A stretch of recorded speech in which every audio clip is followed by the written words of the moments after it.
ওই দাঁড়া আসছি।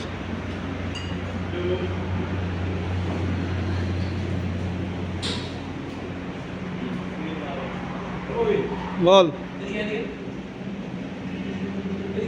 হ্যাঁ একসঙ্গে একটা ওল্ড মগের ভালো একটা ব্র্যান্ড এসছে, কালকে অ্যাড দেখছিলাম।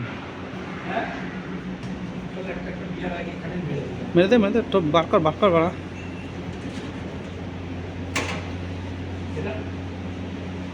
এ ওয়াইন আছে নাকি দেখতো ভাই, ভালো ভালো ওয়াইন আছে নাকি দেখতো। খাবি?